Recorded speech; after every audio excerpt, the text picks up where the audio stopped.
কোশ্চেনের অ্যান্সার দাও।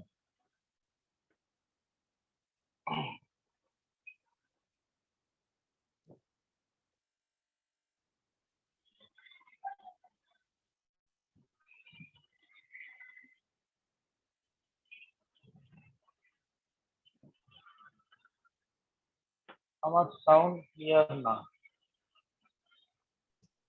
ক্লিয়ার ভাই।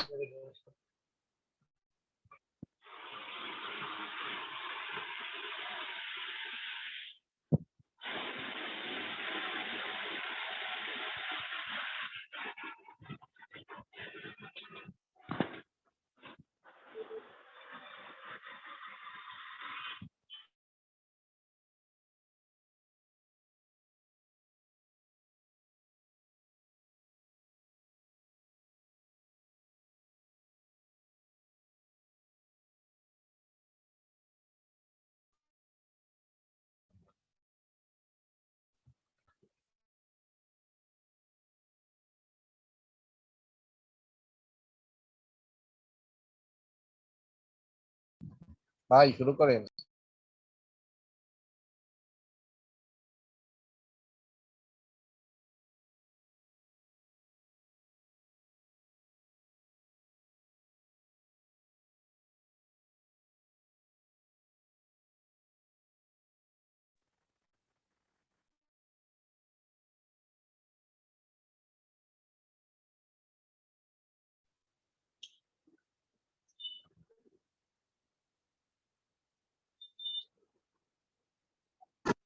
একটু কনফার্ম তো, এখন কি সাউন্ড ক্লিয়ার? জি জি ভাই, এখন ঠিক আছে ভাই। জি জি জি ভাই, এখন মোটামুটি বলতেছে। ঠিক আছে।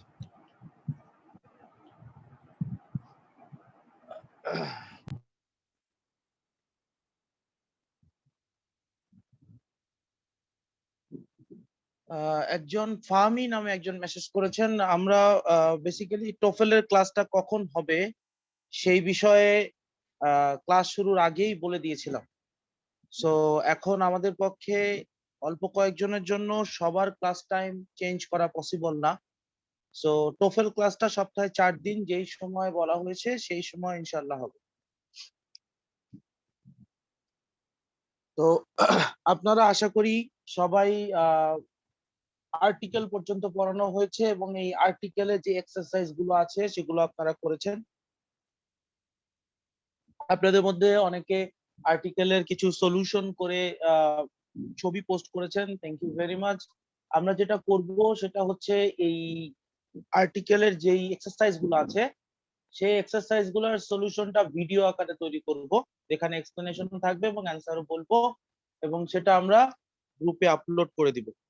সো গ্রুপে বলতে ওয়েবসাইটে আপলোড করে দিব এবং সেখান থেকে আপনারা দেখতে পারবেন যে আপনাদের যেই কাজগুলো, যে এক্সারসাইজ গুলো আপনারা করেছেন সেগুলো কারেক্ট হয়েছে কি হয়নি। তো আজকে আমরা ক্রিস্টোফেলের এর পরের টপিকে আলোচনা করব। আজকের টপিক ফার্স্টে আছে হচ্ছে আদার এবং অ্যানাদার। বেসিক্যালি এইটা হচ্ছে কখনো ডিটারমিনার হিসেবে ব্যবহৃত হয়। আমার সাউন্ড তো সবাই শুনতে পাচ্ছেন তাই না? অনেকে বলছে যে মাহমুদুল হাসান বলছে নো সাউন্ড, লুৎফুন্নেসা বলছে সাউন্ড আসছে না। ভাইয়া আপনার সাউন্ড ঠিক আছে ভাই, ক্লিয়ার শোনা যাচ্ছে। আচ্ছা ঠিক আছে, ওকে সাউন্ড ঠিক আছে, ঠিক আছে। হ্যাঁ ভাই আসছে এখন। ওকে, সো আচ্ছা আপনারা সবাই এখন নিজেদেরকে মিউট করে ফেলেন। তো আমরা আদারটা শিখবো। ক্লিফটোফেলের ভিতরে আমরা শিখেছি যে আদার এবং অ্যানাদার এই সেন্টেন্স জিনিসগুলো আমরা কিভাবে ব্যবহার করি। সো এটার একটা ছোট একটা একটু ছবি দিয়ে আমি আপনাদেরকে বোঝানোর চেষ্টা করব, তাহলে আপনারাও জিনিসটা মনে রাখতে পারবেন যে জিনিসটা অ্যাকচুয়ালি কিভাবে হয়। জামিল ভাই ফেসবুকের বিষয়টা খেয়াল রাখবেন একটু কাইন্ডলি।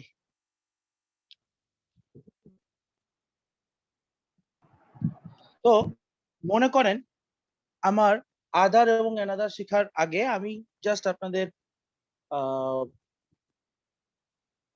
মনে করেন যে আমার কাছে অনেকগুলো পেন্সিল আছে, এগুলো মনে করেন আমার কাছে পেন্সিল আছে। এখন আপনি আমার কাছে একটা পেন্সিল চাইলেন,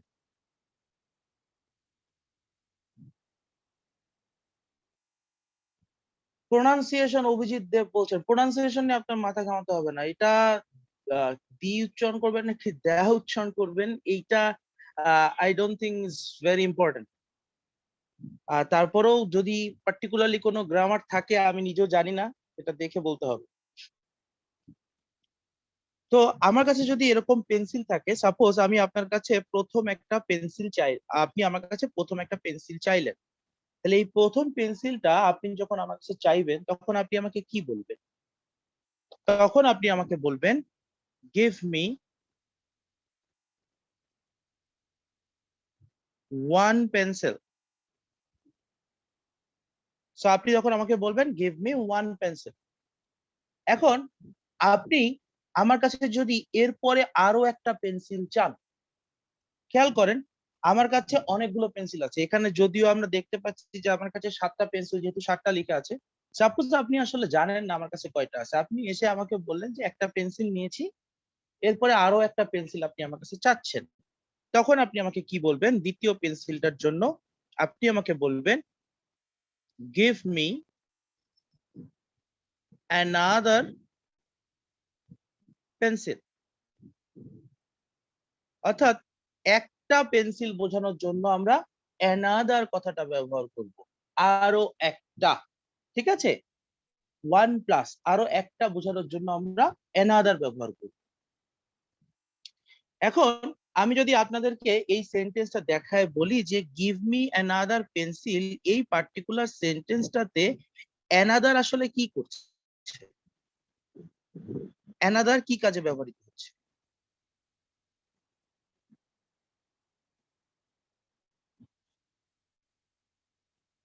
দেখেন খেয়াল করে, এই অ্যানাদারটা আসলে পেন্সিলটাকে মডিফাই করছে। যেমন আমি যদি বলি এ বয়, তাহলে হচ্ছে একটা বালক, তাহলে এই যে এ কথাটা বালকটাকে মডিফাই করলো। যখনই কোনো ওয়ার্ড কোনো নাউনকে মডিফাই করে তখন সেই ওয়ার্ড গুলোকে অ্যাডজেক্টিভ বলা হয়। তাহলে এখানে যেহেতু অ্যানাদারটা পেন্সিলটাকে মডিফাই করছে, সুতরাং এই অ্যানাদারটাকে আমরা অ্যাডজেক্টিভ বলবো। আমি যদি চাই আমি গিভ মি অ্যানাদার পেন্সিল না বলে আমি আবার বলতে পারি গিভ মি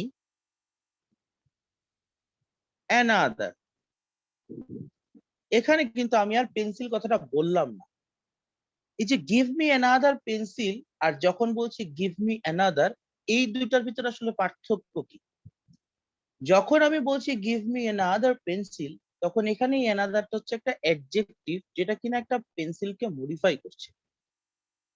আর দ্বিতীয় সেন্টেন্সে যখন আমি বলছি গিভ মি অ্যানাদার, এখানে কিন্তু এই অ্যানাদারটা অ্যাডজেক্টিভ হিসেবে না বরং একটা প্রোনাউন হিসেবে ব্যবহৃত হচ্ছে, কারণ আমরা প্রথম ক্লাসে শিখেছি যে প্রোনাউনটা বসে হচ্ছে নাউনের বদলে।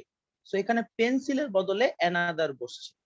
এখন আপনারা প্রশ্ন করতে পারেন যে আমি কখন অ্যানাদার পেন্সিল বলবো আর কখন শুধু অ্যানাদার। যদি একটু কমন সেন্স দিয়ে অ্যাপ্লাই করেন, যে মনে করেন আপনি আমার কাছ থেকে একবার এসে পেন্সিল নিয়েছেন, আরেকবার এসে ইরেজার নিয়েছেন, আরেকবার এসে শার্পনার নিয়েছেন, মনে কর। সো তিনবার তিনটা জিনিস নিয়ে তারপর হঠাৎ করে আবার আপনি মনে করেন আমার কাছে এসে বললেন আমাকে আরো একটা দেন তো। এইটা যদি আমাকে বলেন তাহলে কিন্তু আমি বুঝতে পারবো না যে আরো একটা কি দিব, কারণ আপনি একবার আমার কাছে পেন্সিল নিয়েছেন, একবার শার্পনার নিয়েছেন, একবার ইরেজার নিয়েছেন। তখন আমাকে কিন্তু ক্লিয়ার করে বলতে হবে যে আরো একটা পেন্সিল বা আরো একটা ইরেজার। আবার যদি ঘটনা এরকম হয় যে আপনি আমার কাছে এসে বারবার পেন্সিলই নিয়ে যাচ্ছেন, পেন্সিলই নিয়ে যাচ্ছেন, পেন্সিল ছাড়া আর অন্য কিছু নিচ্ছেন না, এরকম সময় যদি আপনি আমার কাছে এসে বলেন গিভ মি অ্যানাদার বা আমাকে যদি আরো একটা দেন তো, তখন কিন্তু আমি ঠিকই বুঝবো যে আপনি আসলে একটা পেন্সিলই চাচ্ছেন, কারণ আগে প্রতিবার পেন্সিল নিয়ে গিয়েছেন, এবার আরো একটা যখন দিতে বলছেন সেটা পেন্সিলই হবে। সো এইভাবে আমরা অ্যানাদারটা ব্যবহার করতে পারি, অ্যাডজেক্টিভ হিসেবে ব্যবহার করতে পারি, আর অথবা অ্যাডজেক্টিভ হিসেবে না করে আমরা প্রোনাউন হিসেবে ব্যবহার করতে পারি। এরপরে আসি, আমার কাছে তো পেন্সিল আপনারা দেখেছেন অনেকগুলো আছে, তো আপনি আমার কাছ থেকে মনে করেন আরো একটা পেন্সিল চাইলেন, আপনি আরো একবার আমার কাছে পেন্সিল চেলেন, সেই আরো একটা পেন্সিল যখন চাবেন তখনও কিন্তু আপনি আমাকে ওই একই কথাই বলবেন, গিভ মি অ্যানাদার পেন্সিল অথবা গিভ মি অ্যানাদার। তো মনে করেন আপনি আমার কাছ থেকে এই তো একটা একটা করে 3টা পেন্সিল নিয়ে গেলেন, নিয়ে যাওয়ার পরে আপনার আসলে হচ্ছে না, কাজ হচ্ছে না। কাজ না হলে আপনি কি করবেন, আপনি আমাকে এসে বলবেন আরো অনেকগুলো পেন্সিল দেন তো। এই যে দেখেন খেয়াল করে, আপনি এখন আর একটা চাচ্ছেন না, এসে বলছেন আরো অনেকগুলো পেন্সিল দেন তো। অনেকগুলো পেন্সিল যখন হয়ে গেল তখন আপনি আমাকে কি বলবেন, অনেকগুলো পেন্সিলের কিন্তু সংখ্যা নির্দিষ্ট করা নেই যে আসলে কতগুলো, আপনি জাস্ট আমাকে এসে বলছেন অনেকগুলো পেন্সিল দেন। তখন আমাকে আপনি এসে বলবেন গিভ মি আদার পেন্সিলস। কেন বলছেন গিভ মি আদার পেন্সিলস? কারণ এখানে আপনি একের বেশি পেন্সিল চাচ্ছেন, এই কারণে আপনি বলছেন আদার পেন্সিলস। এবং ঠিক একই রকম ভাবে যেভাবে আগের বার বলেছি অ্যাডজেক্টিভ হিসেবে অথবা প্রোনাউন হিসেবে ব্যবহার করতে পারবেন, ঠিক একই রকম এই জায়গাতেও কিন্তু আপনি আদার পেন্সিলে কিন্তু এই আদারটা অ্যাডজেক্টিভ হিসেবে আছে, আপনি চাইলে বলতে পারেন গিভ মি আদার্স। এতে আমি কি বুঝবো, যেহেতু আপনি আমার কাছ থেকে কন্টিনিউয়াসলি পেন্সিল নিয়ে যাচ্ছেন, তাই আমি অটোমেটিক্যালি বুঝে যাব যে আপনি পেন্সিলের কথাই বলছেন। সো এইখানে যখন আমি অ্যানাদার ব্যবহার করলাম এটা হলো প্রোনাউন, এখানে আদার্স ব্যবহার করলাম এটা হলো প্রোনাউন, এইখানে যখন আমি আদার ব্যবহার করছি অথবা এইখানে যখন আমি অ্যানাদার ব্যবহার করছি এরা হচ্ছে অ্যাডজেক্টিভ। এরপরে এরপরে মনে করেন ছিল ভাইয়া। প্রশ্ন ছিল, করতে পারেন। ভাই এখানে আদার্স দ্বারা কি মোর দ্যান ওয়ান বোঝাচ্ছে? Last others. অবশ্যই মোর দেন ওয়ান বসাচ্ছে, পেন্সিলস দেখতে পাচ্ছেন না, মানে একের বেশি। ক্লিয়ার ভাই। মোর দেন ওয়ান অবশ্যই বোঝাচ্ছে, একটা আচ্ছা চাইলে তো আপনি অ্যানাদার বলবেন। মাসুম বিল্লাহ কি বলবেন বলবেন বলেন। ভাইয়া, এইটা কি আপনার ফার্স্ট এক্সাম্পল? আপনি কেবল ক্লাসে আসছেন সেটা বলছেন? জি ভাই, আমি হচ্ছে 6 থেকে হ্যাঁ ঢুকছি class এ। হ্যাঁ এটাই, এখানে আচ্ছা ভাই, ধন্যবাদ ধন্যবাদ। ভাইয়া আমার প্রশ্ন ছিল মাসুম বিল্লাহ আর কি। হ্যাঁ বলেন মাসুম বিল্লাহ বলেন। বলছি আদার পেন্সিলস দ্বারা কি আসলে যেগুলো বাকি আছে ওগুলো সব বুঝাচ্ছে? না আমি তো সব কথা বলি নাই, আমি আপনি যেটা বলেছি খালি সেটা মাথায় রাখেন, আমি সবগুলা কভার করব, পুরোটা শোনেন। আমি থ্যাংক এখন ইউ। পর্যন্ত আপনাকে বলেছি একটা পেন্সিল হলে অ্যানাদার, আর একের বেশি পেন্সিল যখন আমি বলবো তখন আদার। এখন বিষয়টা হচ্ছে আপনি আমার কাছে যেটাই যে মাসুম বিল্লাহ বলল যে আমার কাছে আপনি একটা একটা করে পেন্সিল নিয়ে গেছেন, তারপরে অনেকগুলা পেন্সিল নিছেন, কিন্তু এখন আমার কাছে যা পেন্সিল আছে আপনি বাকি সবগুলাই দিয়ে দিতে বলছেন, অর্থাৎ আপনি বলতেছেন যে আপনার কাছে যা আছে সব দেন তো, আপনার কাছে যা আছে সব দেন। তখন কি হবে, অর্থাৎ এই যে মনে করেন আমার কাছে আরো অনেকগুলা পেন্সিল আছে, আপনি এইগুলাও আমার কাছ থেকে নিয়ে যেতে চাচ্ছেন, তখন আমাকে কি বলবেন, তখন আমাকে বলবেন, খেয়াল করবেন এখানে আমি ডট ডট দিচ্ছি, গিভ মি কথাটা বারবার লেখার প্রয়োজন নেই, give me the other pencils. অথবা ঠিক আগেরটার মতো করে আপনি বলতে পারেন গিভ মি দা আদার্স। একটু ভালো করে খেয়াল করবেন এখানে কিন্তু আমি কালারটা একটু চেঞ্জ করে নেই, এখানে কিন্তু আমি আদার লিখেছি, আদার্স লিখিনি, কিন্তু এই জায়গায় কিন্তু আমি আদার্স কথাটা লিখেছি, এইখানে আমি আদার্স কথাটা লিখেছি, এইখানে আমি আদার কথাটা লিখিনি। কেন লিখিনি? কারণ অ্যাডজেক্টিভ হিসেবে যখন আদার ব্যবহার হচ্ছে তখন তো তার সিঙ্গুলার প্লুরাল হবে না, সিঙ্গুলার প্লুরাল হয় কার, নাউন আর প্রোনাউনের, এস বাই এস যুক্ত হয় নাউন বা প্রোনাউনের সাথে, অ্যাডজেক্টিভের সাথে কিন্তু যুক্ত হয়। এই কারণে আমরা যখন প্রোনাউন হিসেবে ব্যবহার করছি তখন আমরা এখানে এস যুক্ত করেছি, কিন্তু এই জায়গায় যে ডিটা যুক্ত করা হয়েছে, এই ডি যুক্ত করার মাধ্যমে আমরা আসলে কি বুঝাচ্ছি? আমরা বুঝাচ্ছি, খেয়াল করবেন, rest of the group, rest of the group, অর্থাৎ গ্রুপে বাকি যতটুক আছে তার সবগুলো। মাসুম বিল্লাহ, আপনি আপনার প্রশ্নের উত্তর পেয়েছেন? ভাইয়া একটু বুঝিনি, আবার বল। কি ভাইয়া পেয়েছি। আচ্ছা, আমি রিপিট করবো পরে, আবার সমস্যা নেই। আচ্ছা, মিউট করে রাখেন, কথা যদি বলার প্রয়োজন না হয় নিজেকে মিউট করে রাখেন। যা দেখাইলাম সেটা আমি আরেকবার রিপিট করে দিই। আপনি আমার কাছে একটা পেন্সিল চাচ্ছেন, তখন আপনি বলছেন গিভ মি আ পেন্সিল, কথা শুরু হলো। এরপরে আপনি আমার কাছে আরো একটা পেন্সিল চাচ্ছেন, তখন আপনি আমাকে বলবেন গিভ মি অ্যানাদার পেন্সিল। আপনি আমার কাছে যদি একের বেশি পেন্সিল চান, একের বেশি আমার কাছে পেন্সিল চান, তখন আপনি আমাকে বলবেন গিভ মি আদার পেন্সিলস, অথবা বলবেন গিভ মি আদার্স। আর যদি আমার কাছে যতগুলো পেন্সিল আছে তার সবগুলো আপনি চান, যেটা আমি এখানে ব্লু কালি দিয়ে লিখেছি, রেস্ট অফ দ্য গ্রুপ, অর্থাৎ গ্রুপে বাকি যা আছে সবগুলো চাচ্ছেন, তখন বলবেন দা আদার্স অথবা দা আদার পেন্সিলস। আরেকটা হচ্ছে, মনে করেন আমার কাছে যতগুলো পেন্সিল ছিল, আপনি সেই পেন্সিলগুলো নিয়েছেন, সেই পেন্সিলগুলো আপনি একটা দুইটা বা অনেক কিছু করে নিয়েছেন।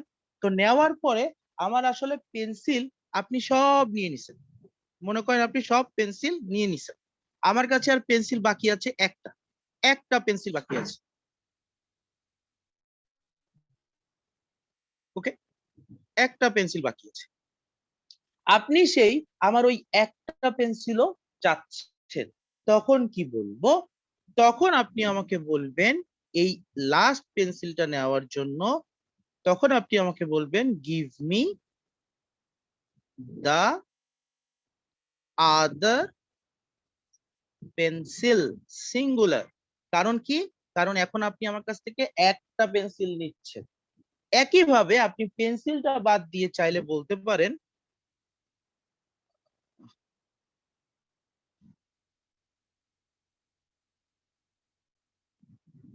পেন্সিলটা বাদ দিয়ে আপনি চাইলে বলতে পারেন, প্রোনাউনের মতো করে বলতে পারেন give me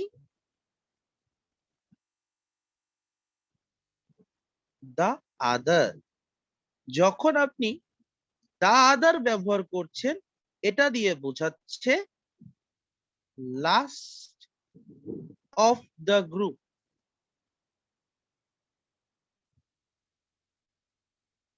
last of the group. এই হচ্ছে আদারের ব্যবহার। আপনাদের ক্লিপস্টোফেলের ভিতরে আদার বলে একটা টেবিল আছে, সেই টেবিলে কোথায় কিভাবে আদার ব্যবহার করবেন। স্যার যদি আমাকে জানা না থাকে আপনার কাছে, মানে শেষ যে লাস্ট আছে কিনা বা মানে মানে আপনার কাছে আছে কিনা আমার জানা নাই, তখন আমি কোন সেন্টেন্সটা মানে কোনটা ইউজ করব? আপনি কি ইউজ করবেন, কি বলতে চাইবেন? আমি বলতে চাইলাম যে আপনি তো বললেন লাস্ট পেন্সিলের জন্য যে give me the other pencil, তাই না? হ্যাঁ, এখন এখন আমার জানা নেই যে আপনার কাছে ওই পেন্সিলটাই আপনার লাস্ট। যদি জানা না থাকে, আপনার যদি জানা না থাকে, তাহলে কিন্তু এই যে রেস্ট অফ দ্য গ্রুপ আর লাস্ট অফ দ্য গ্রুপ আপনার কনসার্নেই আসবে। আপনার জানা না থাকলে তো আপনার এই দুটো কনসার্নেই আসবে। ও অর্থাৎ হ্যাঁ, আমার বুঝতে কাছে পারছি।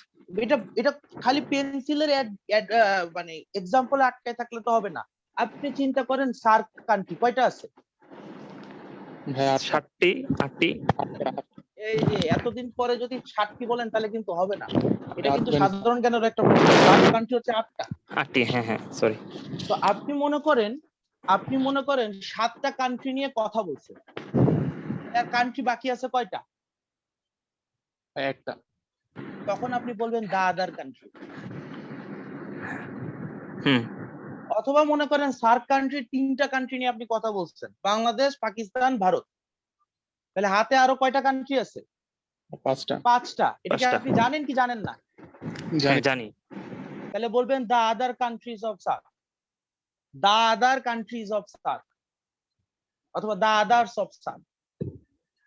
বুঝতে হ্যাঁ পারছেন? বুঝতে পারছি, হ্যাঁ হ্যাঁ স্যার। আচ্ছা ভাইয়া, আপনি হ্যাঁ ভাইয়া দা আদার আর শুধু আদার এই দুইটার মাঝে কোনো ডিফারেন্স আছে? হ্যাঁ এটাই তো বললাম, দা দিটা ব্যবহার করবেনই হচ্ছে রেস্ট অফ দ্য গ্রুপ অথবা লাস্ট অফ দ্য গ্রুপ ব্যবহার করার জন্য। এই যে আমি এই জায়গায় যখন আমি লিখলাম, এই যে এখানে যখন আপনি দা আদার পেন্সিল কথাটা যে নীল কালিটা, দা আদার পেন্সিলটা ব্যবহার করলাম কখন? রেস্ট অফ দ্য গ্রুপ, অর্থাৎ একের বেশি আছে তখন আমি ইউজ করলাম দা আদার। আর শুধু আদার কখন ব্যবহার করলাম? যখন আমি আসলে একের বেশি কিন্তু গ্রুপের সবগুলার কথা বলছি না। হ্যাঁ, এটা জি। কিরকম হতে পারে? যেমন মনে করেন আপনি বললেন যে কি বলা যায়, আমাকে আপনি হয়তো বাজারে গেছেন, সো বাজার থেকে হচ্ছে দুই তিনটা শাকসবজি নিয়ে আসছেন। হ্যাঁ, তো তখন আপনাকে বাসা থেকে বললো আরো কিছু শাকসবজি নিয়ে আসেন। এই কথা দিয়ে আপনি কি বুঝবেন? আপনার কি একটা মাত্র শাকসবজি কিনে নিয়ে বাসায় যেতে হবে? শুধু পটল ভাই। কিনে নিয়ে বাসায় যাবে না। আপনি কিন্তু এই কথার মধ্য দিয়ে কি বুঝে যাচ্ছেন? এই কথার মধ্য দিয়ে বুঝে যাচ্ছেন যে একের বেশি ক্যাটাগরি শাকসবজি আপনাকে নিয়ে যেতে হবে, রাইট? জি। বা মনে করেন হচ্ছে আপনার ফ্রেন্ড দুজন মিলে হচ্ছে কোন একটা জায়গায় পার্টি করবেন, হ্যাঁ, সো তিনজন ফ্রেন্ড আসছে। আপনার একটা ফ্রেন্ড বললো আরো কয়েকজনকে ডাক। এর মানে কি আপনি একটা ফ্রেন্ডকে ডাকবেন?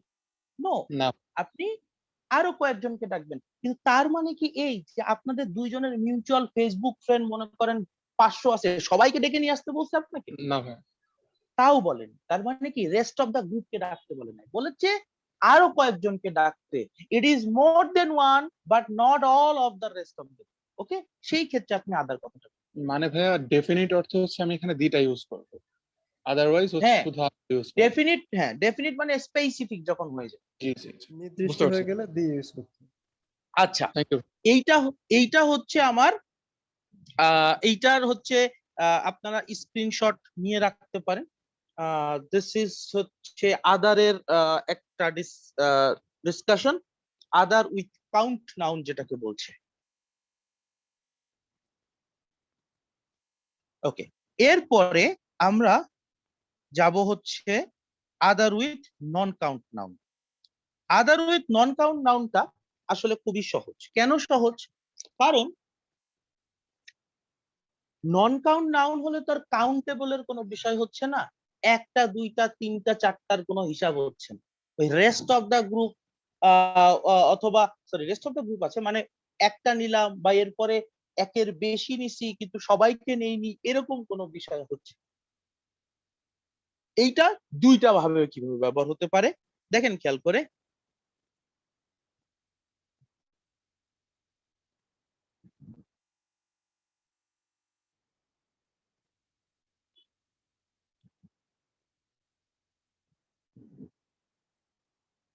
I need other water. Water is uncountable. এইখানে যখন এই আদারটা বসছে, এই আদারটা আসলে কি বোঝাচ্ছে? এই আদারটা বোঝায় হচ্ছে সাম মোর, অর্থাৎ আমার আরো একটু পানি দরকার। I need some more water বলতে পারেন, অথবা বলতে পারেন আই নিড আদার ওয়াটার। ওকে, এরপরে মনে করেন আপনার কাছে একটা বোতল আছে, হ্যাঁ, তো সেই বোতল থেকে আপনি আমাকে পানি দিলেন, আমি পানি খেলাম, খাওয়ার পরে আমার তৃষ্ণা মিটে নাই। আমি আপনাকে বলতেছি তোমার কাছে যতটুক পানি আছে পুরো পানিটুকু আমাকে দিয়ে দাও, আমি খেয়ে ফেলবো। তাহলে এখানে কি আবার স্পেসিফিক হয়ে গেল না? Rest of the group, rest of the অ্যামাউন্টের পুরোটাই আমি নিয়ে নিচ্ছি না, যে আপনার বোতলের থেকে আপনি আমাকে অর্ধেক পানি দিছিলেন, বাকি অর্ধেকও আমি নিয়ে নিচ্ছি এখন। তখন আমি বলবো I need the other one.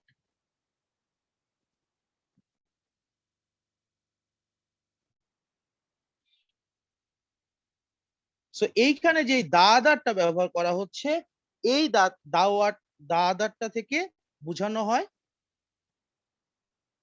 The remaining amount.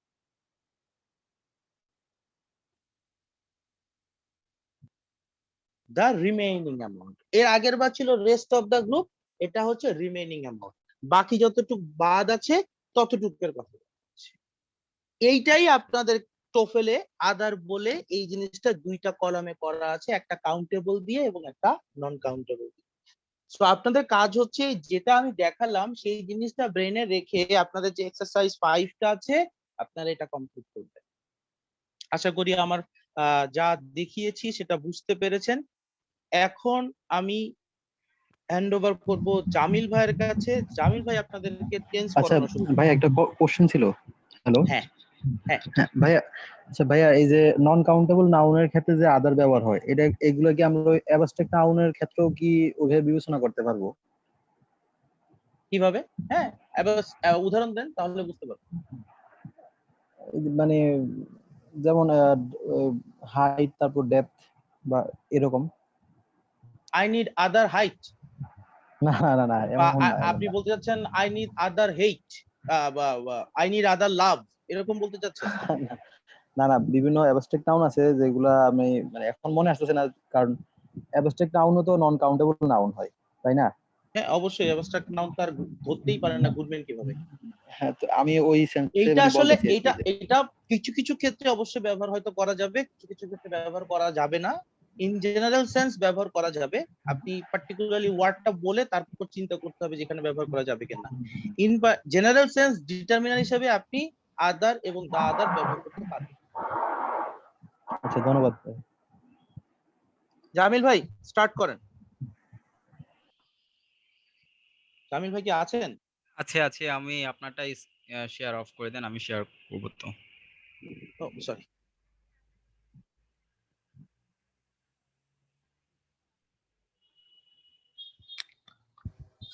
আসসালামু আলাইকুম সবাইকে।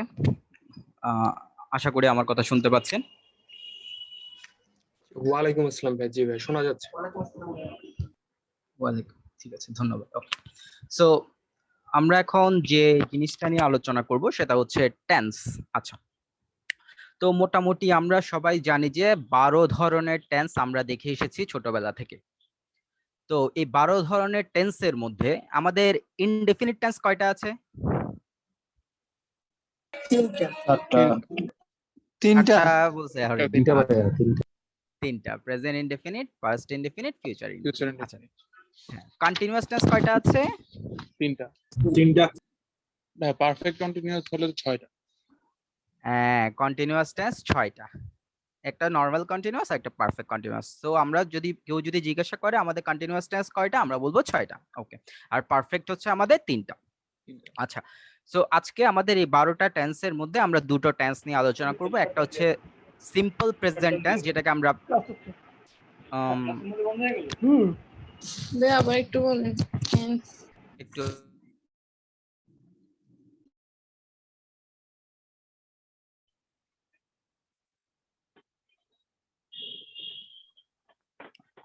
ওকে, জামিল ভাই একটু খেয়াল রাখতে হবে। হ্যাঁ হ্যাঁ, বুঝতে পারছি। আমি আপনাকে আনমিউট করে দিব, বাট একটু খেয়াল রাখবেন আর কি। Sure sure. ওকে, আচ্ছা, সো আজকে আমরা যে দুটো টেন্স নিয়ে আলোচনা করব তার মধ্যে একটা হচ্ছে সিম্পল প্রেজেন্ট টেন্স, যেটাকে আমরা প্রেজেন্ট ইনডেফিনিট টেন্স নামে জানি, আর একটা হচ্ছে আমাদের প্রেজেন্ট কন্টিনিউয়াস টেন্স। ঠিক আছে, যেটাকে ক্লিফ স্টেফেলে প্রেজেন্ট প্রগ্রেসিভ লিখেছে, আবার ব্র্যাকেটে কন্টিনিউয়াস টেন্সও লেখা আছে। আমরা যদি একটু দেখি, প্রেজেন্ট প্রগ্রেসিভ বা কন্টিনিউয়াস টেন্স। ওকে, আচ্ছা, দেখি আপনারা আমাকে বলেন প্রেজেন্ট ইনডেফিনিট বা সিম্পল প্রেজেন্ট টেন্স আমরা কোন কোন ক্ষেত্রে ব্যবহার করি। আপনারা একটু পার্টিসিপেট করবেন, তাহলে সুবিধা হবে। হ্যাবিচুয়াল, তারপর ধরেন ইউনিভার্সাল ট্রুথ আর হ্যাবিচুয়াল ট্রুথ। সবসময় যা ঘটে তা বোঝাতে। জেনারেল বিবৃতি। আচ্ছা আচ্ছা, ইউনিভার্সাল ট্রুথ আর হ্যাবিচুয়াল ট্রুথ। হ্যাবিচুয়াল অ্যাকশন, অভ্যাসগত কাজ। হ্যাঁ, ওকে, থ্যাংক ইউ। সো চিরন্তন সত্য, ঐতিহাসিক সত্য, যেগুলো আমরা বলে এসেছি হিস্টোরিক্যাল ট্রুথ, হ্যাঁ, সায়েন্টিফিক্যাল ট্রুথ, বৈজ্ঞানিক সত্য, অভ্যাসগত কাজ, হ্যাবিচুয়াল অ্যাকশন, এই ধরনের সেক্টরগুলোতে আমরা প্রেজেন্ট ইনডেফিনিট টেন্সটা ব্যবহার করি, মোটামুটি আমরা সবাই জানি। আচ্ছা, প্রেজেন্ট ইনডেফিনিট টেন্সের স্ট্রাকচার আমরা যদি বলি, আমার কি লিখতে হবে নাকি আমি মুখে বললে আপনারা বুঝতে পারবেন, যেহেতু এটা সহজ টপিক? লিখবো? মুখেই বলেন ভাইয়া। আচ্ছা ঠিক আছে, হ্যাঁ ওকে ধন্যবাদ। আচ্ছা তো প্রেজেন্ট ইনডেফিনিট টেন্সের স্ট্রাকচারটা হচ্ছে আমাদের সাবজেক্ট প্লাস ভার্বের কোন ফর্ম বলেন তো দেখি? V1 V1। Present form. Best form আচ্ছা কেউ Very বলছেন best. কেউ বলছেন বেস ফর্ম, কেউ বলছেন V1, কেউ বলছেন প্রেজেন্ট ফর্ম। আচ্ছা একই তো। বেস ফর্ম এবং প্রেজেন্ট ফর্ম এই দুটো কি একই জিনিস নাকি একই জিনিস না? বেস ফর্মের সাথে একটু পার্থক্য আছে। প্রেজেন্ট ফর্ম হবে, বেস ফর্ম হবে না। আচ্ছা বেস ফর্মের সাথে প্রেজেন্ট ফর্মের একটু পার্থক্য আছে, কেউ একজন বলেছেন, কি পার্থক্য কি বলতে পারবেন? যেমন আমি যদি হি ব্যবহার করি তারপরে আমি গোটা হচ্ছে ধরেন প্রেজেন্ট ফর্ম বেস ফর্ম, আর আমি তো হির সাথে গো ব্যবহার করতে পারবো না, তখন আমার ব্যবহার করতে হবে গোস। গোসটা হচ্ছে আর কি প্রেজেন্ট ফর্ম, আর গো হচ্ছে বেস ফর্ম। গো হচ্ছে বেস ফর্ম না? আচ্ছা আমরা যখন ওই যে স্ট্রং ভার্ব উইক ভার্বের ফর্মগুলো যখন আমরা দেখি, present form past form past participle form, তখন কি আমাদের গোস ওয়েন্ট গন লেখা থাকে নাকি গো ওয়েন্ট গন লেখা থাকে? Go went gone. তাহলে গো ওয়েন্ট গন লেখা থাকে, আর গো এর উপরের হেডিংটা থাকে প্রেজেন্ট ফর্ম। তাহলে গো এর উপরে যদি প্রেজেন্ট ফর্ম হয় তাহলে গোসটা কি, কোন ফর্ম? আর যদি গোসটা প্রেজেন্ট ফর্ম হয়, গোটা বেস ফর্ম হয়, তাহলে প্রেজেন্ট ফর্মের আন্ডারে কেন গোটাকে লিখেছে ওরা? মানে আপনাদের মতামত আশা করছি আর কি, আমি তো বলবোই। আমি এটা তো হচ্ছে ভাই মূল ভাব। হ্যাঁ ইন জেনারেল ধরেন মানে ফার্স্ট পারসন হইতে পারে, সেকেন্ড পারসন হইতে পারে, থার্ড পারসন হইতে পারে। হ্যাঁ তো তিনটার জন্য হচ্ছে মানে ইন জেনারেল হচ্ছে এখানে গো লিখি। আর ওই যে গোজ যেটা বলেন এটা তো হচ্ছে ভাই পার্সোনালাইজ, মানে থার্ড পারসন হলে তখন হচ্ছে গোজ হবে, আর যদি ফার্স্ট পারসন বা সেকেন্ড পারসন হয় তখন তো গোই। তো এই জন্য হয়তো বা।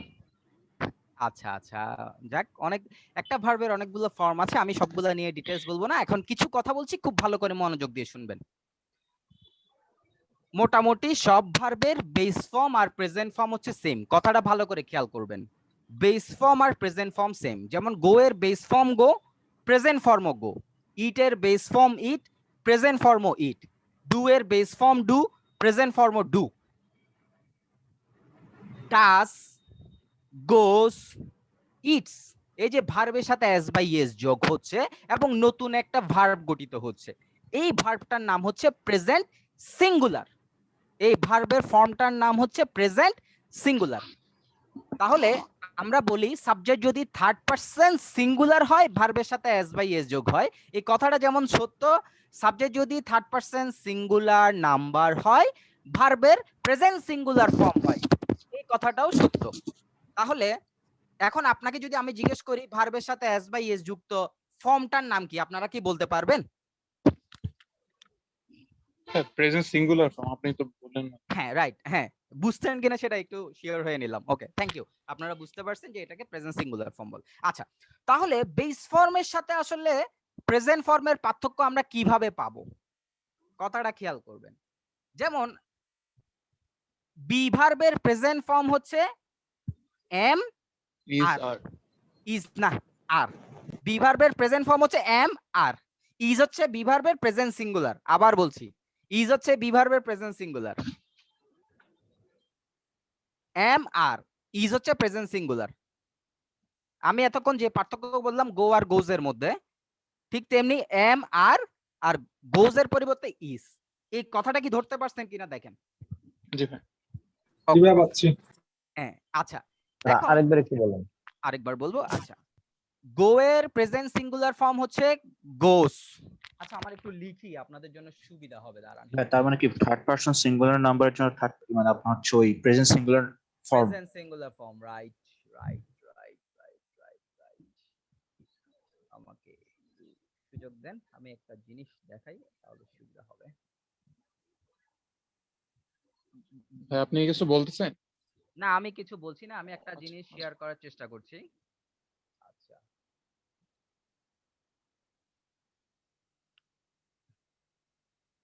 ওকে দেখেন আমি এখানে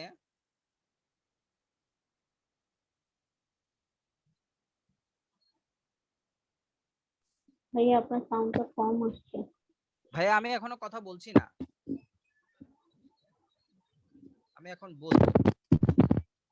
আমাকে কাজ করতে হচ্ছে, তো ওই জন্য লেখা তো নাই। দেখেন এই ডু ভার্ব, এটাকে যদি আমি বেস ফর্ম ধরি, বেস ফর্ম খেয়াল করেন, এখান থেকে আমি পাবো হচ্ছে প্রেজেন্ট, পাস্ট,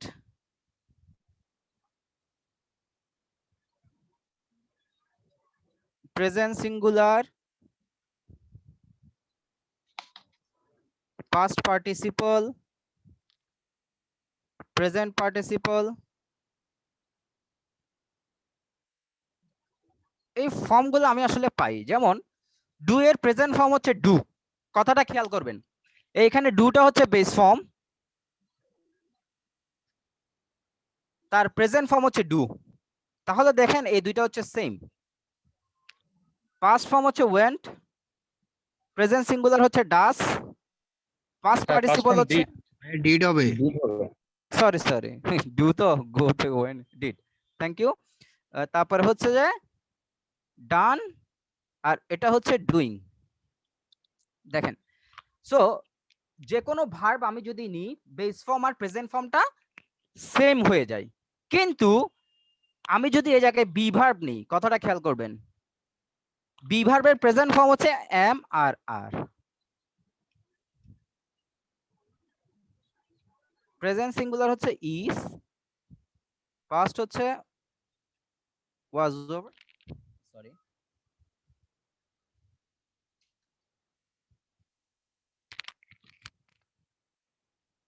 বিন,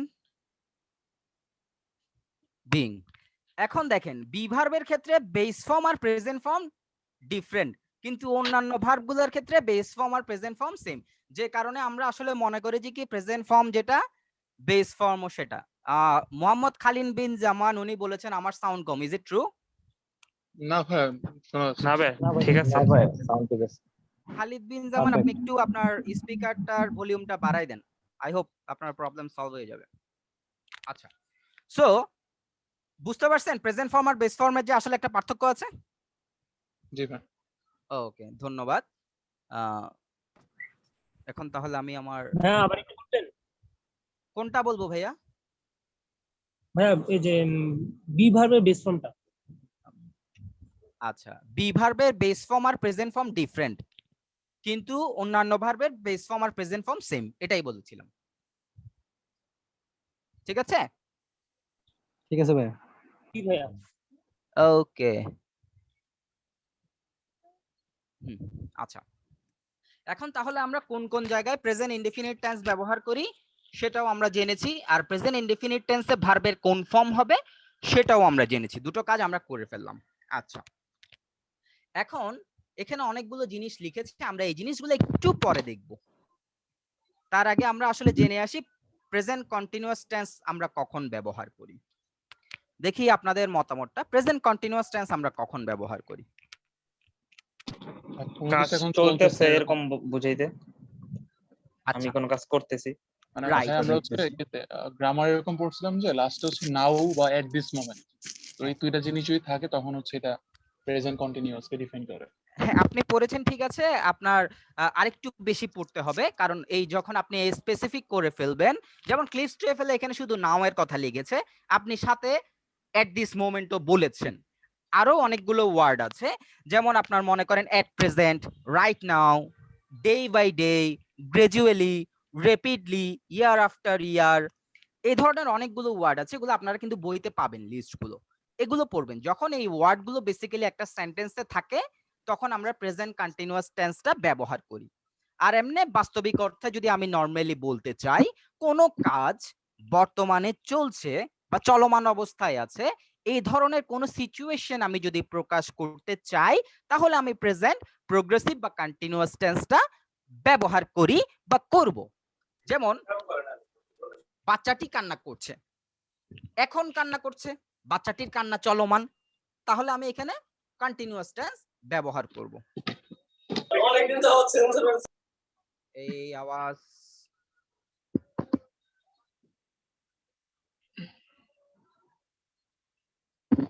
আমি কি আছি, মানে আমি কি মিউট?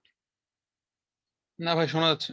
আচ্ছা ঠিক আছে, ওকে, তো এই যে কিছু কিছু শব্দ বললাম, now, right now, at this moment, blah blah blah, এগুলো হচ্ছে কিছু মানে টেকনিক আর কি। এই ওয়ার্ড গুলো থাকলে আমরা চট করে বলে দিতে পারি যে এটা আসলে এই টেন্সে হবে। ভাইয়া আমি কিছু বলতে চাই। জি ভাইয়া, আপনি কিছু বলেন। এখানে আমি যেটা আপনি বলছেন ঠিক আছে, নাও থাকলে প্রেজেন্ট কন্টিনিউয়াস টেন্স হবে, তো হ্যাঁ। এখন আধুনিক গ্রামারে যদি হ্যাঁ। নাও ব্যবহার করেন তাহলে এটা রিডান্ডেন্সি হয়ে যাবে। আচ্ছা, মানে এখন আধুনিক গ্রামার বলে যে প্রেজেন্ট কন্টিনিউয়াসই তো মানে নাও, ঠিক আছে? এখানে আপনি হ্যাঁ। দুইবার যদি নাও ব্যবহার করেন তাহলে এটা রিডান্ডেন্সি হয়ে যাবে। অর্থাৎ আমি এখানে দেখেন John is eating, John is হ্যাঁ। ইটিং মানে এটা আমরা বুঝতেছি যে জন খাইতেছে, এখানে যদি আবার হ্যাঁ। নাও ব্যবহার করি সেখানে হচ্ছে একটা রিডান্ডেন্সি হয়ে যাচ্ছে। আচ্ছা আচ্ছা, সেন্সটা একটু ধরতে হবে, উনি আমাকে হ্যাঁ। বললো। তারপর হচ্ছে প্রেজেন্ট কন্টিনিউয়াস টেন্স আবার নিকট ভবিষ্যতের কাজের ক্ষেত্রে প্রেজেন্ট কন্টিনিউয়াস টেন্স ব্যবহার করা হয়। হুম, আচ্ছা, আপনার মতামতের জন্য অসংখ্য ধন্যবাদ। আমি বুঝতে পারছি আপনি অনেক পড়ালেখা করেন। সো একটা জিনিস মনে রাখবেন, আমরা এখন যে কোর্সটা করছি এটা হচ্ছে cliffs TOEFL. So cliffs TOEFL এর বাইরে যদি আমি যেতে চাই, আমি অনেক দূরে যেতে পারবো। আর ওটার জন্য আমাদের ডিফারেন্ট কোর্স আছে, একলেকটিকে অনেকগুলো কোর্স আছে, অমুক কোর্স তমুক কোর্স, আপনারা ওগুলো তো পার্টিসিপেট করতে পারবেন, সমস্যা নেই। এখন আপনারা আধুনিক বা অত্যাধুনিক যাই কিছু বলেন না কেন, আমি যদি ওগুলো এখানে সন্নিবেশ করতে চাই, আমার ক্লিফস টোয়েফল আর টোয়েফল থাকবে না, সেটা আসলে মানে ইলাবোরেট একটা গ্রামার কোর্স হয়ে যাবে বেসিক্যালি, যেটা আসলে আমরা এখন করতে পারছি না। আর ক্লিফস টোয়েফল এখানে অলরেডি নাও এর কথাটা উল্লেখ আছে, অন্যান্যগুলো উল্লেখ নাই, তারপরও আমি ওই ওয়ার্ডগুলো আপনাদেরকে বলেছি, যদিও বা লিখেও দিইনি। হ্যাঁ, সো আমরা আপাতত ক্লিফস টোয়েফলের মধ্যে কনফাইন থাকার চেষ্টা করি। হ্যাঁ, আমি অনেকগুলো কথাই বলবো, ক্লিফস টোয়েফল অনুসারেই বলবো। দেখা যাবে যে কি আপনারা যখন আরো ভালো করে পড়তে যাচ্ছেন তখন কিছু কিছু মিসম্যাচ পাবেন, অবশ্যই পাবেন। হ্যাঁ, পাবেন না কেন, পাবেন। তো এখন ঘটনা হচ্ছে যে আমরা আসলে যে জিনিসটা পড়ার চেষ্টা করছি সেটাই পড়ি। একটা কাজ যদি আমাদের শেষ হয়ে যায়, ইনশাল্লাহ আমরা পরবর্তী ধাপে গিয়ে সফল হতে পারবো আশা করি। ঠিক আছে মাসুম বিল্লাহ সাহেব? Thank you. Okay, welcome. আচ্ছা, সো যেটা বলছিলাম, হ্যাঁ, কেউ কেউ কিছু প্রশ্ন ছিল। হ্যাঁ হ্যাঁ, বলেন বলেন বলেন, আপনি আটকাই যাচ্ছেন বারবার, বলেন বলেন। হ্যালো, প্রশ্ন হচ্ছে আমি হ্যাঁ একটা ক্লাসে শুনছি আর কি, টিচার বলছিল আমাদের যে কোনো ভিআইপির ভবিষ্যৎ কাজকে প্রেজেন্ট কন্টিনিউয়াসে করা হয়, বলা হয় যে যদি ভবিষ্যতে করবে, এটা কি ঠিক? আমি কথাটা বুঝতে পারছি না, আরেকবার কি বলবেন বা লিখে দেন আমাকে একটু কষ্ট করে। আমার কেমন জানি আপনার ওখান থেকে বাতাস বাতাস একটা সাউন্ড আসছে আমার কাছে, মানে আমি ভিআইপি ভবিষ্যতে কোনো কাজ করতে যাচ্ছে। ভিআইপি? জি, আমার নেটে মনে হয় একটু প্রবলেম, যেটা হচ্ছে যে কোনো ভিআইপি ভবিষ্যতে কোনো একটা কাজ করতে যাচ্ছে, সেটাকে নাকি প্রেজেন্ট কন্টিনিউয়াসে দেয়া হয়, এটা কি ঠিক? আচ্ছা আচ্ছা, আমরা আসবো আপনার কথাটা আমি বুঝতে পারছি। ভবিষ্যতের ঘটনা আমরা প্রেজেন্ট কন্টিনিউয়াস টেন্স দিয়ে ইউজ আমি একটু আপনার সাথে সহযোগিতা করি। ভবিষ্যতের কোন ঘটনা আমরা প্রেজেন্ট কন্টিনিউয়াস টেন্স দিয়ে প্রকাশ করি। আপনার কথার সারমর্ম হচ্ছে এটাই তো? জি জি, আচ্ছা ঠিক আছে, আমরা আসবো, আমরা পড়বো ইনশাআল্লাহ পড়বো, আশা করি আপনার উত্তর পেয়ে যাবেন। ওকে, তো কিছু কিছু ওয়ার্ড যেগুলো আমরা বলেছিলাম এগুলো থাকলে আমরা প্রেজেন্ট কন্টিনিউয়াস টেন্সটা ইউজ করব। আর প্রেজেন্ট কন্টিনিউয়াস টেন্সের স্ট্রাকচারটা হচ্ছে আমরা জানি সাবজেক্ট, তারপরে হচ্ছে একটা অক্সিলারি ভার্ব বসে, যেটাকে আমরা এম ইজ আর হিসেবে জানি। পার্সন ভেদে এম বসে, পার্সন ভেদে ইজ বসে, পার্সন ভেদে আর বসে। এরপর ভার্বের প্রেজেন্ট পার্টিসিপল বা ভার্বের সাথে আইএনজি, যে যেভাবেই বলেন কোনো সমস্যা নেই। ওকে, আচ্ছা, স্ট্রাকচার নিয়ে তো কারো সমস্যা নেই আশা করি, আছে? না ভাইয়া।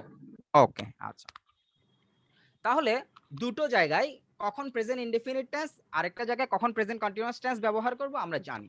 এখন ক্লিফস টোয়েফল সুন্দর একটা আপনাদের জন্য টপিক দিয়েছে।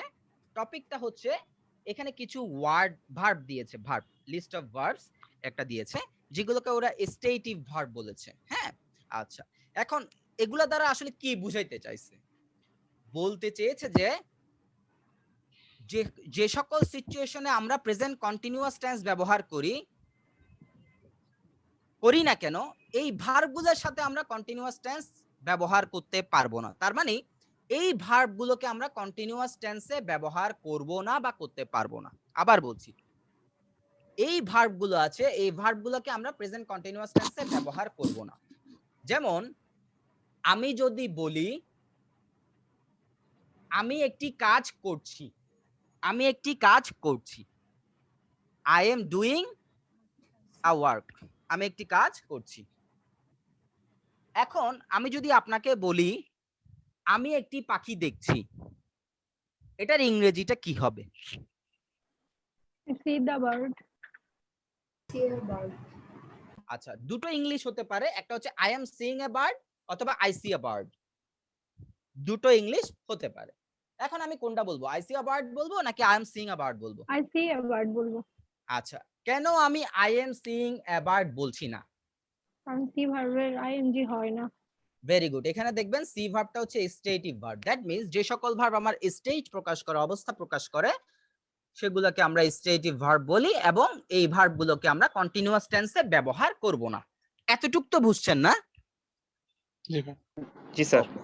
আচ্ছা, এখন এগুলোর মধ্যে আমরা কিছু কিছু ভার্ব কিছু কিছু ক্ষেত্রে কন্টিনিউয়াস টেন্সে ব্যবহার করতে পারি, কিছু কিছু ভার্ব কিছু কিছু ক্ষেত্রে আমরা কন্টিনিউয়াস টেন্সে ব্যবহার করতে পারি, ওইটা এক্সেপশনাল কেস, ওইটাও আমরা দেখব। আচ্ছা, এখন এক ভাই বলেছিলেন ভবিষ্যতের সময় প্রকাশ করতে আমরা কন্টিনিউয়াস টেন্স ব্যবহার করি। আমরা একটু দেখি ওনার কথাটা আসলে কতটুকু সত্য। এখানে আমরা যদি এক্সাম্পল গুলো দেখি, এই এক্সাম্পলটা দেখেন, Henry is walking to school tomorrow. আচ্ছা, এই সেন্টেন্সটার মানেটা কি, বাংলা অর্থটা কি?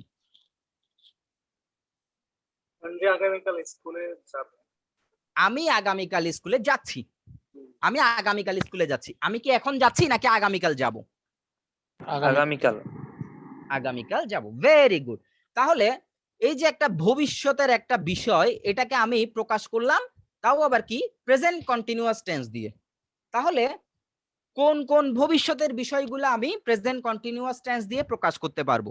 যখন আসলে সময়টা নির্দিষ্ট করা থাকবে, ভবিষ্যতের সময়টা উল্লেখ করা থাকবে, সেটা নেক্সট ইয়ার হতে পারে, নেক্সট ডে হতে পারে, নেক্সট উইক হতে পারে, টুমরো হতে পারে। হ্যাঁ, এই যে এখানে নেক্সট মান্থ আছে, পরে এক মাস পরের ঘটনা, কিন্তু আমি প্রেজেন্ট কন্টিনিউয়াস টেন্স ব্যবহার করছি, খেয়াল করেন। দ্যাট মিন্স ভবিষ্যতের সময়টা যখন উল্লেখ থাকবে তখন আমি চাইলে সেটাকে প্রেজেন্ট কন্টিনিউয়াস টেন্সে ব্যবহার করতে পারি। তো যে ভাই প্রশ্নটা করেছিলেন উনি কি বুঝতে পেরেছেন? মানে কি ওনার কি আর কিছু জানার আছে নাকি ক্লিয়ার? ভাইয়া মানে ভবিষ্যতের সময়টা যদি উল্লেখ থাকে, মানে আমি জানতে পারি, তাইলে কন্টিনিউয়াস হবে, তাই তো? রাইট ভাই, এটাকে অনেকটা ওই যে ফর আর সিন্স এর মতো, যে ডেফিনিট টাইম ইন্টিগ্রাল হইল হচ্ছে সম্ভবত ফর বা সিন্স। আর যদি ফর আর সিন্স আলাদা বিষয়, এখানে ঢুকায়েন না। এটা হচ্ছে আপনার আমি টেন্সটা কোন স্ট্রাকচারে ব্যবহার করব, দুটো স্ট্রাকচারে আপনি এই জায়গায় ব্যবহার করতে পারবেন নেক্সট মান্থে। একটা হচ্ছে ফিউচার ইনডেফিনিট আর একটা হচ্ছে প্রেজেন্ট কন্টিনিউয়াস, আপনার যেটা ইচ্ছা। তবে আমরা নিকটবর্তী, দ্যাট মিন্স ফিউচার টাইমটা যদি নির্দিষ্ট করে দেয় সেক্ষেত্রে আমরা প্রেজেন্ট কন্টিনিউয়াসটা এখন বেশি ব্যবহার করি। ক্লিয়ার? আমি কি একটু অ্যাড করব ভাইয়া? হ্যাঁ হ্যাঁ, করেন করেন, কোনো সমস্যা নেই। এই যে আমরা এই উদাহরণটাই দেখি যে we are flying two Venezuela next month, হ্যাঁ, নিকট ভবিষ্যতে কোনো কিছু বর্ণনা করতে আমরা প্রেজেন্ট কন্টিনিউয়াস টেন্স ব্যবহার করতে পারি। হ্যাঁ। এরকম দেখেন আমরা ওই কাজটাতে করব, ওই কাজটার প্রিপারেশন আমরা অলরেডি নিয়ে নিছি, কাজটা আমাদের কোন রকমে শুরু হয়ে গেছে। আমরা দেখেন ভেনেজুয়েলা যাব, ভেনেজুয়েলা যাওয়ার জন্য আমরা টিকিট কেটে ফেলছি, তখনই কিন্তু আমরা বলতে পারি যে আমরা নেক্সট মান্থে আমরা যাচ্ছি। তখন যখন ভবিষ্যতের কাজটা যখন আমি শুরু করে ফেলবো, তখনই আমি হচ্ছে ভবিষ্যতের ক্ষেত্রে আমি প্রেজেন্ট কন্টিনিউয়াস টেন্স ব্যবহার করতে পারি। না ভাই, যদি আফটার 5 ইয়ার্স থাকে। আমি একটু যোগ করি। আচ্ছা আমি এখানে আফটার 5 ইয়ার্স হন ভাই, আগে বলি আসুন ভাই একটু সম্পূরক প্রশ্ন। এই যে এখানে সবাই একজন একজন করে বলে ফেলুক, একজন একজন সবাই যোগ করুক, এরপর আমি বিয়োগ করে দিব। না না, মাসুম ভাইয়ের সাথেই আর কি, মাসুম ভাইয়ের প্রশ্নটার সাথে একটু মাসুম ভাই কি যে কাজটা শুরু করার ব্যাপারে ভাই যে বললো যে এখানে যে আমরা যে Henry is walking to school tomorrow, তো এইখানে আসলে কি শুরু কি হয়েছে, মানে এখানে প্রসেসটা আসলে মাসুম ভাই কিভাবে ডিফাইন করবে আর কি? এখানে প্রসেসটা হচ্ছে আপনি মানসিকভাবে প্রিপারেশন নিয়ে নিছেন, সিদ্ধান্ত নিয়ে নিছেন যে আপনি আগামীকাল স্কুলে যাচ্ছেন। বুঝতে পারছেন? আমি জামিল ভাই আমি একটু অ্যাড করে দিই, আমার কথা কি শোনা যাচ্ছে? আচ্ছা, একটা জিনিস বলি, এই অনেক সময় যেটা হয় সেটা হচ্ছে আমাদের অনেকেই হচ্ছে কি বলবো টেন্স গুলাকে বোঝানোর জন্য বাই দ্য ওয়ে আমি চাইছি আর কি টেন্স গুলোকে বোঝানোর জন্য এই যে মানসিক প্রস্তুতি হোক বা ভেনেজুয়েলা যাওয়ার জন্য টিকিট কাটা হোক, এই ধরনের এক্সাম্পল গুলো দেয়। তো এইটা আসলে যে যেভাবে দিতে পারে, আপনারা আসলে কমন সেন্স একটু অ্যাপ্লাই করেন যে আপনি বাঙালি হিসেবে যখন বাংলায় কথা বলেন, বাঙালি হিসেবে যখন বাংলায় কথা বলেন, তখনও কিন্তু আপনি কখনো কখনো যাব ব্যবহার করেন, কখনো কখনো যাচ্ছি ব্যবহার করেন। যেমন আপনি বলছেন কালকে আমি অফিসে যাচ্ছি, আমার সাথে অফিসে দেখা করবেন। একই কথা বললাম না? দেখেন, আমি কালকে অফিসে যাচ্ছি, এটাকে আমি কন্টিনিউয়াস করে ফেললাম, এটা ভবিষ্যতের কথা। তারপরে বললাম কালকে আপনি আমার সাথে দেখা করবেন, এটা আবার ফিউচারের কথা বললাম। অর্থাৎ this is completely in our control. আমরা বাংলায় যেরকম আমি এই একই কথাটা বলতে পারি যে কালকে আমি অফিসে যাব, কালকে আপনি আমার সাথে দেখা করেন, এই কথাটা, আর কালকে আমি অফিসে যাচ্ছি আমার সাথে দেখা করবেন, এই দুটো কথার ভিতরে কিন্তু কোনো রকম পার্থক্য নাই। আমরা যখন বাংলায় কথা বলি কোনো রকম পার্থক্য করি না। হ্যাঁ, আমাদের বলার সুবিধার্থে আমরা কখনো কন্টিনিউয়াস ব্যবহার করি, আমরা বলার সুবিধার্থে কখনো ফিউচার ব্যবহার করি। সো আপনারাও এটা ইংলিশে যে কোনো ভাবে ব্যবহার করতে পারবেন। একটা জিনিস খালি মাথায় রাখবেন, সেটা হচ্ছে ফিউচারের কোনো বিষয় যখন আপনি কন্টিনিউয়াস করে দিবেন, মেক শিওর এখানে টাইমটা উল্লেখ করা আছে। টাইম ছাড়া শুধু শুধু এমনিতেই কন্টিনিউয়াস করবেন না ফিউচারিস্টিক কোনো সেন্সকে। এখানে যেমন tomorrow, next month, next year যাই থাকুক, এগুলোকে যখন থাকবে সেন্টেন্স উল্লেখ করা, তখন আপনার কন্টিনিউয়াস করতে পারবেন। সো এই যে একজন একটা সম্পূরক প্রশ্ন করে ফেললেন না, যে বললেন যে আমি স্কুলে যাচ্ছি, সেখানে আমার এটা কিভাবে ডিফাইন করব, এভাবে কনফিউশনটা ডেভেলপ হয়। জাস্ট এভাবে চিন্তা করেন, বাংলায় আপনি দুটা কথাই বলেন, এভাবে ইংলিশও বলতে পারেন। জামিল ভাই। আচ্ছা, আর কেউ কিছু বলবে? ভাইয়া এই যে নেক্সট মান্থের এই সেন্টেন্সটা যেমন আমি কন্টিনিউয়াস টেন্সে লিখতে পারবো, কিন্তু এটা কি আমি ফিউচার টেন্সে লিখতে পারবো ভাইয়া? ফিউচার টেন্সে লেখা যায়। এখন আমি বলি, একটা জিনিস জি। খেয়াল করেন, সুন্দর করে খেয়াল করেন। তাইসির ভাই আপনাদেরকে দুটো বাংলা কথা বলছে, একটা হচ্ছে আমি যাচ্ছি, একটা হচ্ছে যাব। আপনি কোনটা ব্যবহার করবেন, যাব না যাচ্ছি? আপনি যদি বলেন যাব, উইল গো। ফিউচার করব। হ্যাঁ হ্যাঁ, আপনি যদি বলেন যাচ্ছি, আই এম গোয়িং।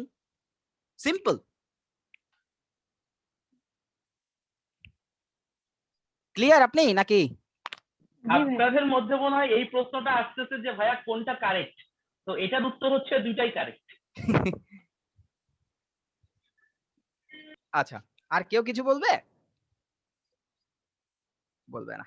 ওকে, আচ্ছা, তাহলে এই ছিল প্রেজেন্ট ইনডেফিনিট আর কন্টিনিউয়াস। আচ্ছা, এখন আমি বলেছিলাম, মানে আমি না, বেসিক্যালি ক্লিফস্টোফেল বলেছে, এখানে দেখেন, এখানের মধ্যে although it is possible in some cases. এখন ক্লিফস্টোফেল এখানে একটা লাইন লিখে দিছে যে কি কিছু কিছু কেসে এগুলাকে কন্টিনিউয়াস করা সম্ভব, বাট এখানে কোনো এক্সাম্পল দেয় নাই। তো আপনারা চাইলে আমি কিছু এক্সাম্পল দিতে পারি। দিব? জি ভাই। আচ্ছা, সো এখান থেকে একটা একটা ভার্ব নিই। যেমন মনে করেন সি। সি অর্থ হচ্ছে দেখা। ভালো করে খেয়াল করবেন, আপনি যখন কোনো কিছু দেখছেন ইন্দ্রিয় দিয়ে, সি এর কাজ হচ্ছে চোখ দিয়ে, ইন্দ্রিয়, খেয়াল করবেন, আপনার ইন্দ্রিয় দিয়ে। এখন আপনার সামনে দিয়ে একটা পাখি উড়ে যাচ্ছে, আপনি হঠাৎ করে দেখলেন, এটা হচ্ছে এক ধরনের দেখা। আবার চোখ দিয়ে আপনি কিন্তু টিভিতে ক্রিকেট খেলাও দেখেন। দেখেন নাকি দেখেন না চোখ দিয়ে ক্রিকেট খেলা? বলেন। দেখি দেখি। তো ওইটাকে কি আমরা সি বলি নাকি ওয়াচ বলি বলেন তো? ওয়াচ বলি ওটাকে। ওয়াচ। ওয়াচ বলি। আচ্ছা, ওটাকে আমরা কেন ওয়াচ বলি? কারণ ওইটা তো আমি সরাসরি দেখতে পাচ্ছি না টিভির মধ্যে। আচ্ছা, মানে ভাই ইন্টেনশনাল হয় ওইটা দেখার জন্য। হ্যাঁ, সি আর ওয়াচের মধ্যে যে পার্থক্যটা মূলত কাজ করে সেটা হচ্ছে ওয়াচে একটা এনজয়মেন্ট থাকে, যেটা সিতে থাকে না। সিতে হচ্ছে আমরা নরমালি আমাদের চোখের সামনে যা আসে যাচ্ছে আমরা নরমালি দেখতে থাকি, মানে মনোযোগ সহকারে যে দেখতেছি এরকম না। মনে করেন আমি রাস্তা দিয়ে যাচ্ছি, গাড়ি আছে নাকি নাই, গর্ত আছে নাকি নাই, নালা আছে নাকি নাই, এই জিনিসগুলো আমরা জাস্ট নরমালি চোখে দেখি, এগুলো হচ্ছে সি। কিন্তু আমি যখন স্টেডিয়ামে বসে বা বাসায় বসে টিভি দেখতেছি, বা আমি মনোযোগ সহকারে একটা পাখি দেখতেছি উঠতেছে, বা মনোযোগ সহকারে একটা সিনারি দেখতেছি, পাহাড় দেখতেছি, ঝর্ণা দেখতেছি, সেটাকে আমি বলবো হচ্ছে ওয়াচ, এনজয় করতেছি। হ্যাঁ, সো দেখার মধ্যে যখন এনজয়মেন্ট জিনিসটা চলে আসে তখন সেটাকে আমরা ওয়াচ বলি। এবং মনে রাখবেন ওয়াচ ভার্বটা কিন্তু কন্টিনিউয়াস হয়। I am watching a bird, I am watching TV, আপনারা ইউজ করেন, কিন্তু আপনি কখনো বলেন না I M seeing a bird. But এই সিটাকেও আমি মাঝে মাঝে কন্টিনিউয়াস করে ফেলতে পারি। কখন? সি অর্থ যখন সাক্ষাৎ করা বোঝাবে, দেখা না কিন্তু সাক্ষাৎ করা। যেমন I am seeing my friend tomorrow, আমি আগামীকাল আমার বন্ধুর সাথে সাক্ষাৎ করব না দেখা করব বলেন? সাক্ষাৎ করব। সাক্ষাৎ করব। দেখা করব বললে কিন্তু আবার হবে না, সাক্ষাৎ করব। তো আমি সি দ্বারা যখন সাক্ষাৎ করব বোঝাচ্ছি, দ্যাট মিন্স মিট, সেক্ষেত্রে আমি সি ভার্বটাকে কন্টিনিউয়াস করতে পারি, এক্সেপশনাল কেস। আমার কথা কি বুঝা গেছে? Yes or no? Yes sir. Yes sir. ভাইয়া দেখা করবো সাক্ষাৎ করবো পার্থক্য কোথায়? দুটো তো সেমই। না না, আমাদের বাংলায়, হ্যাঁ আমাদের বাংলায় সাক্ষাৎ আর দেখা কিন্তু সিনোনিমাস হয়ে যায়। হ্যাঁ, দেখা মানে আমি আসলে যে দেখা করা ওইটা না, দেখা মানে চোখের নরমাল দেখা বোঝানোর চেষ্টা করছি আর কি। মানে নরমালি আপনি চোখে যেটা দেখেন ওই দেখাটা তো আর দেখা করা না, তাই না? ও হ্যাঁ, ঠিক আছে, বুঝতে পেরেছি। আচ্ছা আচ্ছা আচ্ছা, ওকে। এরপর আপনি মনে করেন ফিল একটা ভার্ব আছে এখানে, আছে আছে আছে আছে নাই, এখানে ভার্বটা নাই, ফিল ভার্বটা নাই। আচ্ছা, এখান থেকে আমি নিচ্ছি মনে করেন হচ্ছে স্মেল, স্মেল ভার্বটা নিলাম। স্মেল, আমি নাক দিয়ে যখন মনে করেন আমি একটা ড্রেনের পাশ দিয়ে হেঁটে যাচ্ছি, আমার নাকে একটা পচা গন্ধ আসছে, আমি কি ড্রেনের পাশে গিয়ে এরকম করে গন্ধটা নিচ্ছি, নাকি আমার নাকে অটোমেটিক্যালি চলে আসছে বলেন তো? অটোমেটিক্যালি। হ্যাঁ, তখন আমার সেন্সটা কাজ করছে, আমার চোখের সেন্সটা যেভাবে কাজ করে নরমাল দেখার ক্ষেত্রে, নাকও কিন্তু এভাবে কাজ করে। মনে করেন একটা ফুলের দোকানের সামনে দিয়ে যাচ্ছি, আহা কি সুন্দর স্মেল ফুলটার, নাকের মধ্যে অটোমেটিক্যালি চলে আসছে, এটা এক ধরনের স্মেল। আবার আপনাকে মনে করেন আপনার ফ্রেন্ড বললো দেখো তো এই ডিমটা পচে গেছে কিনা, তখন আপনি ডিমের কাছে নাকটা নিয়ে এরকম করেন, মানে ট্রাই করতেছেন যে এটা আসলে পচে গেছে কিনা, আপনি দেখার চেষ্টা করছেন, মানে আপনি ওইটাও কিন্তু ঘ্রাণ নিচ্ছেন। একটা হচ্ছে অটোমেটিক্যালি আপনার নাকের ভিতরে চলে আসছে, আরেকটা হচ্ছে আপনি নিজে নিজ উদ্যোগে নিজ তাগিদে নেওয়ার চেষ্টা করছেন। তো যেটা আপনি স্নিফ এট মানে নিজ উদ্যোগে নিচ্ছেন, মানে কোনো কিছু যাচাই করার জন্য, স্নিফ এট যেটাকে আমরা বলি শুকা, আপনি শুকতেছেন কোনো কিছু, ওই যে কুকুরে কাজ করে না এরকম কুকুরের মতো করতেছেন, তো সেই ক্ষেত্রে আমরা ওইটাকে কন্টিনিউয়াস করতে পারি স্নিফ এট, মানে কোনো কিছুর গন্ধ শোকার ক্ষেত্রে, মানে ফুলের সামনে গিয়েও আমরা যখন একটা গন্ধ নেওয়ার চেষ্টা করি ওই ক্ষেত্রে আমরা কি স্মেলটাকে কন্টিনিউয়াস করতে পারি। বাট নরমালি আমাদের নাকের মধ্যে যে কোনো গন্ধ টন্ধ চলে আসে, যেমন আই স্মেল ব্যাড মানে আমি দুর্গন্ধ পাচ্ছি, আই এম স্মেলিং ব্যাড আপনি এটা বলতে পারবেন, আই এম স্মেলিং ব্যাড আপনি এটা বলতে পারবেন না, কিন্তু আপনি বলতে পারবেন why are you smelling the milk, তুমি দুধের সামনে গিয়ে শুকতেছো কেন, মানে দুধ কি পচা নাকি নষ্ট সেটা যাচাই করার জন্য তুমি এই কাজটা করতেছো। তো সেই ক্ষেত্রে আমি এটা বলতে পারি why are you smelling the milk. পার্থক্যটা কি বুঝতে পারছেন যে স্মেলটাকে আমি কখন কন্টিনিউয়াস করছি আর কখন করছি না? কেউ কিছু বলতে চেয়েছেন বোধহয়? ভাইয়া ভাইয়া একটু বলবো? হ্যাঁ হ্যাঁ হ্যাঁ, একটা সাবকনসিয়াসলি আর একটা সাবকনসিয়াস না আর কি, এটা হচ্ছে নিজে থেকেই।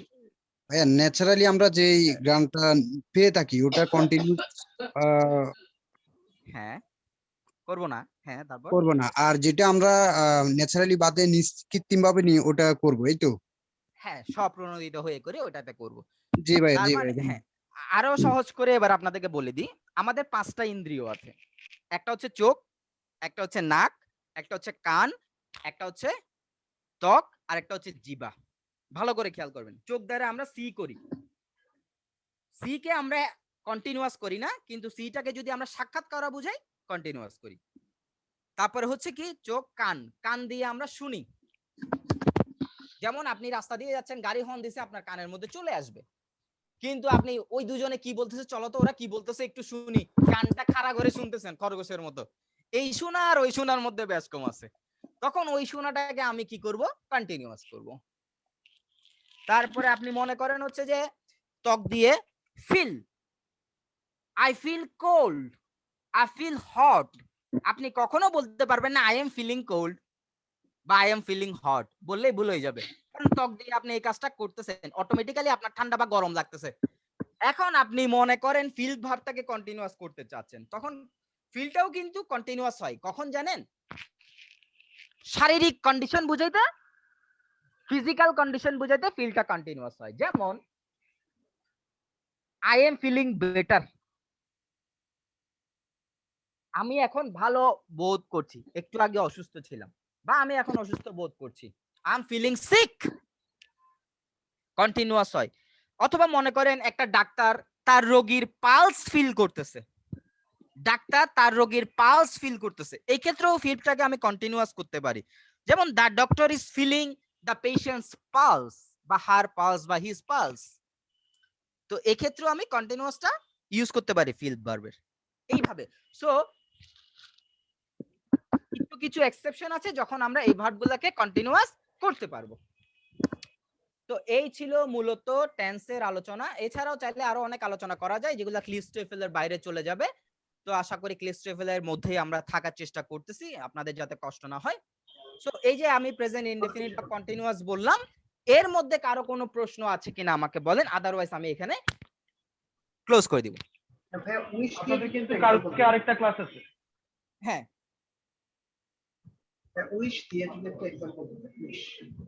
উইশ এবং হোপ নিয়ে ক্লিস্টেফেলের টপিক আছে, তো টেনশন করবেন না, সামনে পাবেন। তার মানে হচ্ছে ওই লাস্টে যে হচ্ছে আপনি উদাহরণগুলো দিলেন, ওখানে হচ্ছে যে কন্টিনিউয়াস যখন আমি ইন্টেনশনালি কোনো কিছু করব তখন কন্টিনিউয়াস করে ফেলবো, আর আনইন্টেনশনালি হলে হচ্ছে কন্টিনিউয়াস হবে না। এটাই তো রাইট।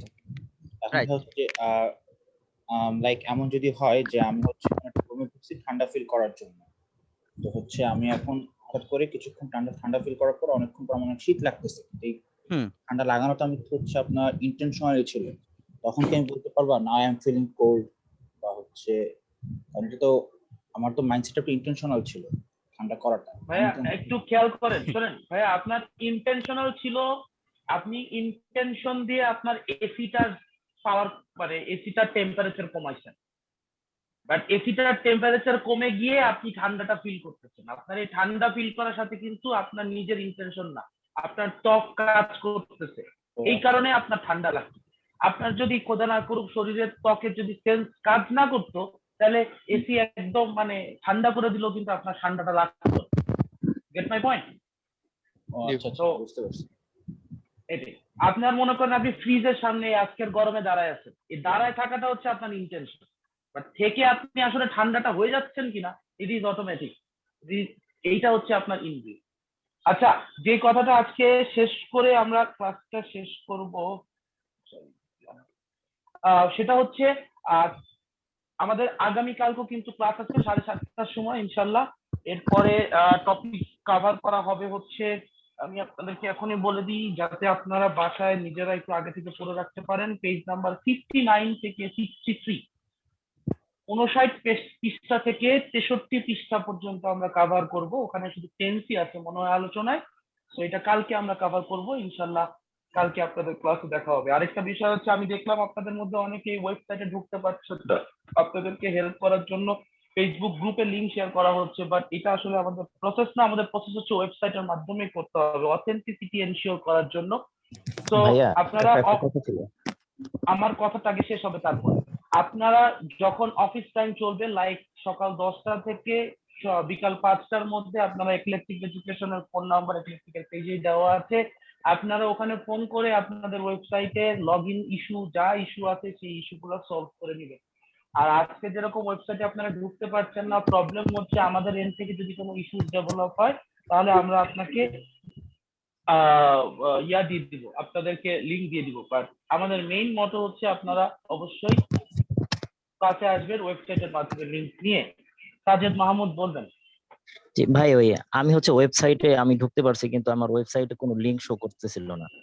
আমি তো এই প্রশ্নের উত্তর দিয়েছি, সো আপনি কালকে অফিস টাইমে ফোন করবেন। Masum Billah, yes you may leave, class is over. তো আচ্ছা, আপনি সাজেদ মাহমুদ, আপনি এখান থেকে ফোন করে আপনার ইস্যুটা বলবেন, তারা আপনাকে সলভ করে দিবে যে আপনার প্রবলেমটা কোথায় হচ্ছে। লিংকটা কোথায় পাওয়া যাবে সেটাও হয়তো আপনি বুঝতে পারছেন না, সো সেখান থেকে আপনি অল্প হেল্প পাবেন। থ্যাংক ইউ ভেরি মাচ, সবাই আচ্ছা ভালো ভাই, থাকবেন। ভাই আমার একটা কোয়েরি ছিল। হ্যাঁ ভাই আমি কি হচ্ছে যে ক্লিপস পেপারের সফট কপিটা পাইতে পারি? আমারটা ভাই হলে, হার্ড কপি যেটা ছিল সেটা হলে রাখতে আসছে। ক্রিস্টোফেলের সফট কপি গ্রুপে দেওয়া আছে, গ্রুপ থেকে ডাউনলোড করে নিন। মানে সিক্রেট গ্রুপ যেটা ওইটা? হ্যাঁ ওখানে ফাইলসে দেওয়া আছে। বাট আচ্ছা আমরা বলেছি যে আপনাদের হার্ড কপিটা রাখা উচিত। হ্যাঁ সফট জি ভাই। কপিটা for the time being use করেন, বাট সফট কপিটা খুব একটা ভালো না যদি। আচ্ছা ক্লাস ইজ ওভার, কালকে দেখা হবে, সবাই ভালো থাকবেন। আসসালামু আলাইকুম। আল্লাহ হাফেজ ভাইয়া।